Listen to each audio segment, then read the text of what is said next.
El contexto macroeconómico sigue siendo una amenaza real, tanto para la renta variable como para la renta fija. Las presiones persisten, más allá de que las bolsas se hayan recuperado, y tanto la banca de inversión como las firmas de bolsa insisten estos días en que hay que ir preparándose para un escenario todavía más volátil, más difícil para las inversiones y con menos retornos. Es algo que han puesto de manifiesto esta semana muchísimas personas, gurús y por supuesto también banqueros centrales. Momentum de la economía en los mercados. Hoy con Fernando Luque, editor jefe de Morningstar, y con Guillermo Santos, socio de Capital. Hola Guillermo, hola Fernando, ¿qué tal? ¿Cómo estáis? Muy buenas tardes. Buenas tardes. Muy buenas. Bueno, ¿qué balance hacéis de esta semana tan completa en términos de política monetaria? Fernando.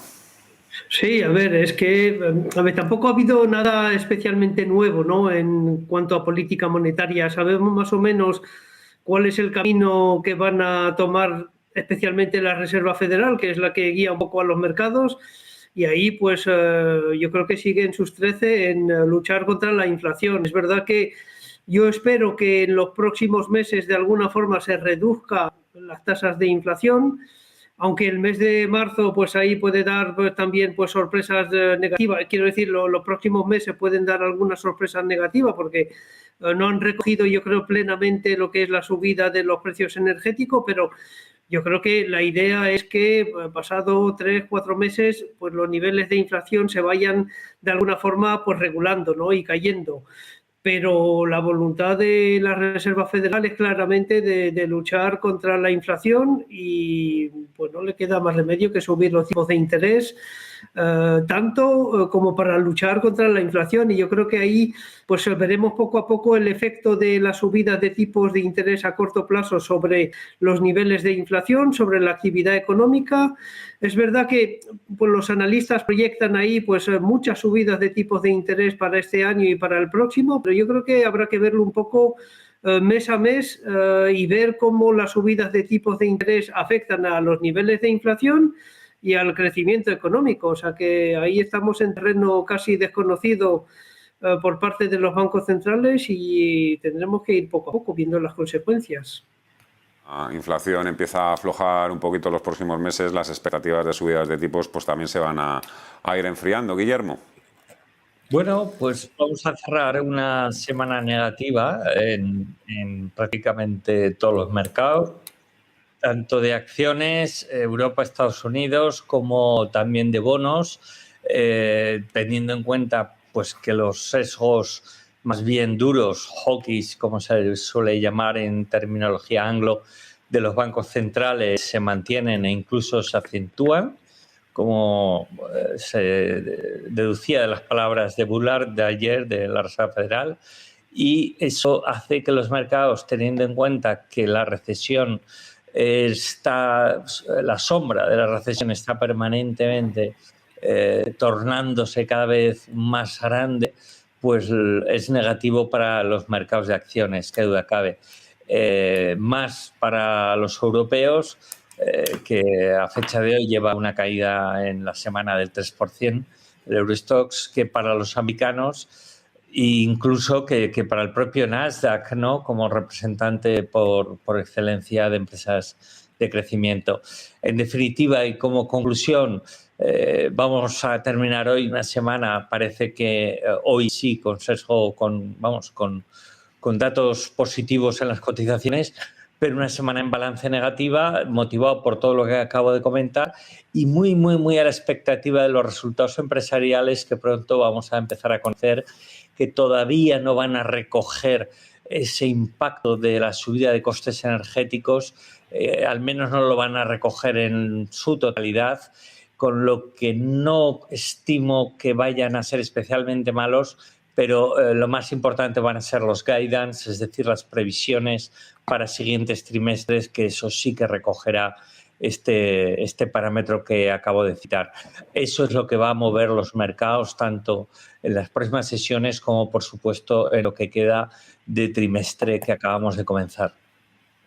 Ahí está planeando la sombra de la recesión, pero realmente, y por ser justos, habría que decir también, Guillermo, Fernando, que hasta el momento el único indicador de recesión es la famosa inversión en la curva de tipos. Todo lo demás, de momento todavía no se ven esos grandes desequilibrios en el sector inmobiliario, en el consumo energético un poco, que son los que también adelantan que se pueda producir ese temido escenario económico. Sí, Fernando, estoy de acuerdo. Digamos, la inversión de la curva preocupa mucho, pero porque, a ver, la inversión de la curva es en realidad una comparación entre los tipos a corto y los tipos a largo. Pero en Estados Unidos es verdad que pues, la gente mira mucho los tipos a largo porque está muy referenciado al mercado hipotecario, y es verdad ahí que pues, la subida de los tipos a largo, es verdad que los tipos a corto pues están subiendo prácticamente más que los tipos a largo, pero claro, ahí afecta mucho a las hipotecas.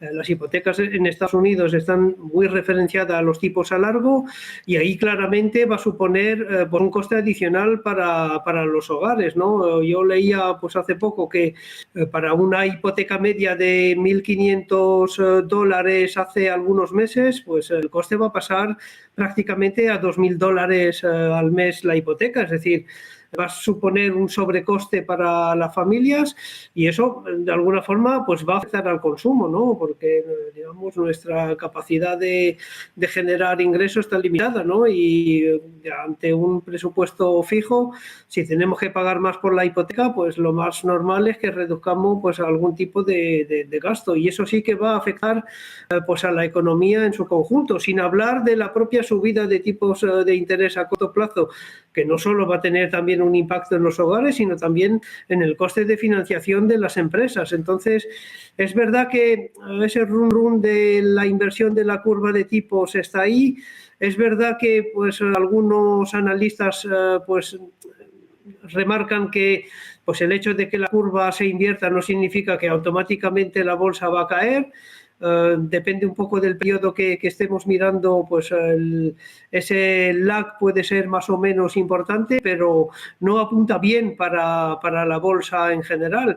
Y sin embargo, tampoco es que la bolsa haya, si me fijo en el mercado americano, la bolsa europea es efectivamente pues otro cantar, pero la bolsa americana es verdad que pues ha recogido pues algunas caídas, pero de momento tampoco podemos hablar de caídas espectaculares, ¿no? Entonces, incluso publicaba hoy un tuit que mostraba que el índice, digamos, del S&P 500 de baja volatilidad, es decir, el índice donde solo se incluye empresas de baja volatilidad, está en máximos históricos. Verdad que si cogemos el contrario, es decir, las empresas de beta elevada, pues ahí han sufrido bastante más, pero el horizonte es gris-negro, diría yo, para la renta variable, porque eso va a afectar directamente a las cotizaciones.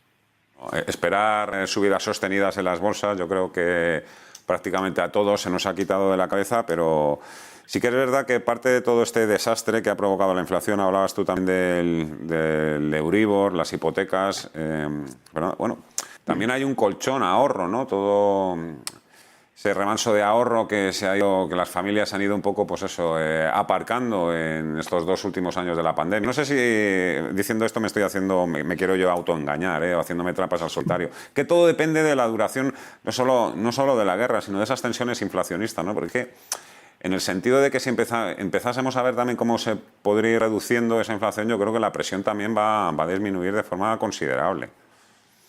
Sí, eso espero. Es que estoy de viernes hoy. A lo mejor hoy estoy más optimista que otros días. No, redundando en lo que decía Fernando, la inversión de la curva es un indicador que acierta cuando acierta y no acierta cuando no acierta. O sea, no quiere decir, para mí, quiere decir muy poco. De hecho, las últimas 4 recesiones, desde la última vez que la Fed tuvo que utilizar la política monetaria para luchar contra una inflación persistente, como la que parece que tenemos ahora, que fue en la época, si no recuerdo mal, la época de Volcker, pues esta diferencia entre el bono 2, bono 10 negativa ha sido 7 veces. Es decir, ha dado 3 señales negativas, 3 señales que no han llevado a recesión y 4 que sí.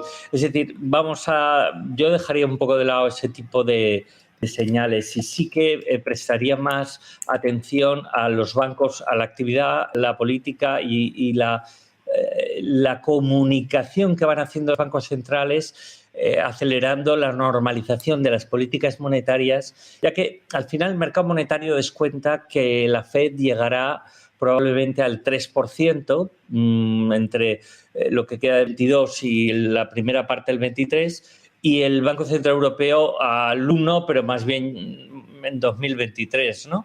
Entonces, al final, el margen de subida de las curvas de tipos de deuda pública es creemos, bastante limitado. Eso, por un lado, es positivo para las bolsas, sin duda.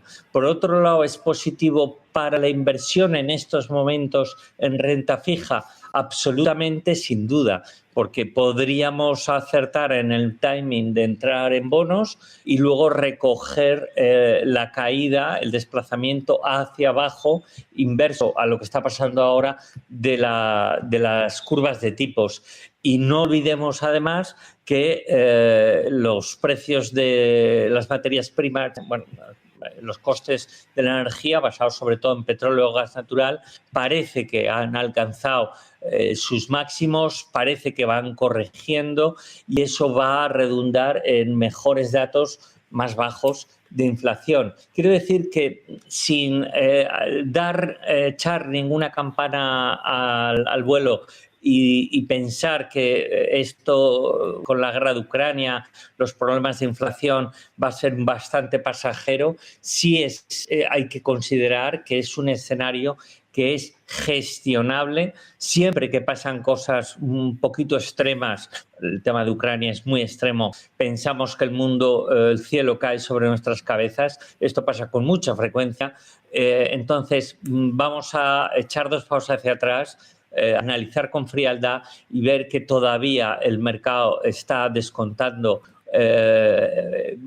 como mínimo un escenario recesivo bastante improbable, sobre todo en Estados Unidos, donde, no olvidemos, los datos de empleo están en máximos históricos. Pues ahí va yo, que nadie se extrañe dentro de unos meses si, por ejemplo, los bancos centrales tienen que pisar el freno si la economía no acompaña. Evidentemente ahí abortarían cualquier tipo de grandes subidas en los tipos de interés, y al revés también. Si vemos que la economía acompaña, las empresas siguen presentando buenos guidance, ahí que van a acelerar, por supuesto, la subida de tipos de interés. Me ha apuntado por aquí una serie de activos, un poco los más repetidos, los que yo he oído o he escuchado con mayor frecuencia a lo largo de esta semana. Vosotros me diréis si son buenas opciones o no. Eso, para mantenerse invertidos en un mercado sin renunciar a la bolsa en un posible escenario de esta inflación.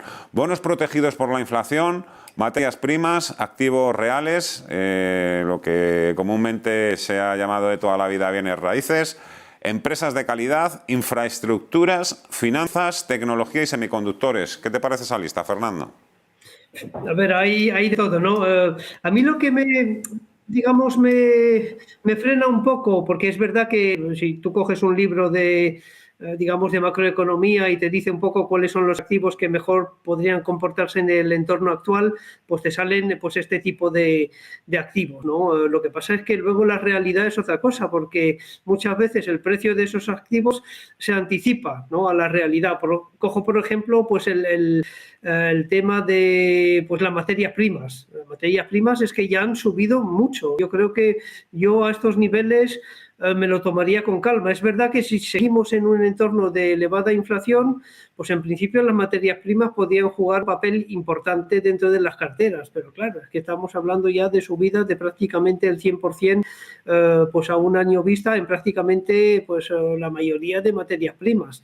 Bonos ligados a la inflación, pues también están recogiendo los altos niveles de inflación que estamos viendo. No sé en qué medida van a descontar lo que yo creo que va a haber, a nivel de inflación, que es una reducción de esos niveles altos de inflación. Y luego, un poco al hilo también de lo que comentaba Guillermo sobre el tema de los tipos de interés, es verdad que si la situación no llega a ser recesión, pero por lo menos una reducción del crecimiento económico y los tipos de interés pues siguen subiendo al calor de la actuación de los bancos centrales, podría haber ahí una jugada interesante sobre el bono americano, que está, el 10 años está ahora mismo en el 2,7%. Yo creo que si sigue subiendo y pues uno tiene, pues digamos, la fe en que pues vamos a tener un decrecimiento económico, podríamos ahí recoger ganancias invirtiendo en el bono americano a 10 años, pensando que pues, los tipos a largo se van a reducir con ese escenario de reducción del crecimiento económico. Yo a los activos que has mencionado, y ojo con el sector financiero, que también ahí la gente me pregunta, pero ¿por qué el sector financiero no está en máximos históricos si estamos viendo subidas de tipo de interés, que en principio les beneficia? Pues no, ahí hay que volver a la curva de tipos. El sector financiero gana dinero con el diferencial entre tipos a corto y tipos a largo. Y ahora mismo lo que estamos viendo es un aplanamiento pues, de ese diferencial, y eso pues no le gusta al sector financiero. Y luego pues la inversión de la curva, es verdad que algunas veces pues no ha funcionado bien, pero otras veces sí, ¿no? Y es un indicador quizás un poco adelantado de la recesión. Lo que pasa es que no sé si vamos a ver recesión, si es que la hay, dentro de 3 meses o dentro de 2 años. Quería también añadir un tipo de activo que es el oro, que lo está haciendo mal, la verdad es que hay que reconocerlo, pero en un entorno de elevada inflación y recesión, pues podría tener un papel dentro de las carteras. Sí. Contestando muy rápidamente a lo que planteas, Fernando, a ver, en bolsa sí, prácticamente todo lo que dices, pues bastante de acuerdo. De hecho, las macrotendencias tienden a reforzarse en momentos de incertidumbre, de crisis, y tú has citado algunas. Y sinceramente estimo que así puede pasar. Pues por supuesto, el tema de seguridad cibernética, macrotendencias ligadas a la alimentación, cambio de dieta y, por supuesto, ahora la transición energética, la transición ecológica, que cobra todavía más cuerpo, visto que las energías fósiles pues no solo son fuente de problemas, sino que me refiero ligados a la contaminación, sino que encima crean unas dependencias en los países, en este caso claramente Europa, que nos llevan a ponernos de rodillas a veces ante algunas potencias como sucede en el caso de Rusia, ¿no? Pero además de todo lo anterior, pues que ya digo, me parece perfecto con una visión de debido medio largo plazo, contar en cartera, no dudar e incluso aprovechar para entrar algunas cosas que han recogido, que han experimentado caídas, pero ahora es buen momento para bonos flotantes, sigue siendo, lo hemos comentado en tu programa en más de una ocasión, que te protegen de esas posibles alzas de tipos. Estrategias con duración negativa son digamos, una manera de compensar las subidas y desplazamientos al alza de la curva, porque ganas dinero cuando suben los tipos.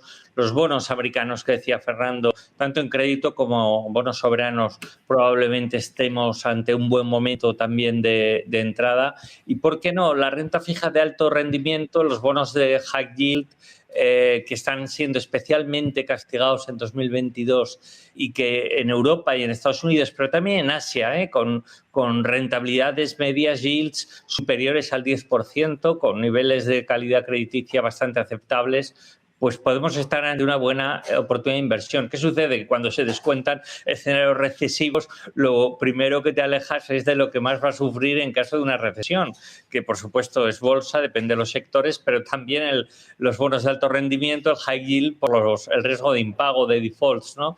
Pues todo eso ahora mismo puede ser un buen momento de entrada debido a que el mercado se ha pasado, como se suele decir, de frenada en muchos aspectos, en subsegmentos de estos mercados, y luego podríamos recoger la caída de rentabilidades y por ende la subida de precios en ese tipo de activo. y también, y lo quiero citar antes de acabar, los bonos emitidos por entidades financieras, especialmente en Europa, que han sufrido lo que no está escrito y tienen también un momento de entrada muy favorable, subordinadas y cocos. Bueno, iba a hacer un apunte. Entiendo que un bono high yield de alto rendimiento 10% es ya para un perfil ya no arriesgado, sino ya hiperaventurero, por decirlo de alguna forma. Bono high yield. Madre mía. Oye, hablando de megatendencias, acabáis de presentar vosotros un informe, conclusiones sobre inversión en temática, que incluirá también muchas de estas megatendencias, digitalización, cambio climático, ¿no? Impacto. ¿Cuáles son esas conclusiones, Fernando? A ver, primero que el segmento de los fondos ETFs temáticos ha tenido un crecimiento espectacular en estos últimos años, ¿no? En estos últimos 3 años hemos pasado prácticamente del 1% que representaban este tipo de producto de renta variable frente al conjunto de fondos y ETFs de acciones del 1% al 3%. Es decir, el volumen de activos se ha cuadruplicado. Luego, más concretamente, a nivel de conclusiones prácticas para el inversor, lo que sí vemos es que hay muchos productos que desaparecen, ¿no? Y, por ejemplo, si cogemos los fondos temáticos en Estados Unidos y miramos cómo han evolucionado estos últimos 10 años, pues lo que hemos visto es que prácticamente el 60% de los productos que se habían creado hace 10 años han desaparecido. ¿Por qué? Porque pues las temáticas van y vienen, ¿no? Hay temáticas, es verdad, que perduran en el tiempo, pero hay muchas que prácticamente desaparecen, ¿no? Y luego lo que hemos visto también es que el inversor generalmente entra mal, entra con el pie cambiado en los fondos temáticos, es decir, compran fondos o ETFs temáticos cuando la temática ya está muy recalentada, cuando ha habido muchísimos flujos de entrada en ese tipo de producto. Y entran pues cuando empiezan a corregir también. Entonces ahí el timing de los inversores es particularmente malo en los fondos y ETFs temáticos. Las conclusiones me interesan, así que me las apunto. Hay que tomar nota. Fernando Luque, editor jefe de Morningstar. Guillermo Santos, socio de... Por cierto, Guillermo, hay que te vemos ahí en el sofá y sin moverte mucho, que estás convaleciente, ¿no? Hay poquito. Convaleciente. Sí, me operaron. ¿A quién se le ocurre operarse de la rodilla unos días antes de la Semana Santa? Bueno, pues mire, me tocó, pero luego me vas a ver bailando cha-cha-cha bastante pronto, si quieres ir en tu estudio. No lo dudo, eso espero. En la invitación, por supuesto, estás invitado a hacernos aquí cualquier performance que quieras una vez que te hayas recuperado. Ojalá nos podamos ver pronto. Que descanséis la Semana Santa. Un fuerte abrazo para los dos. Adiós. Igual. Hasta luego, gracias. Cuidado. Seguimos en Poteración. Esto es Negocios Televisión. Nos queda todavía días de trading y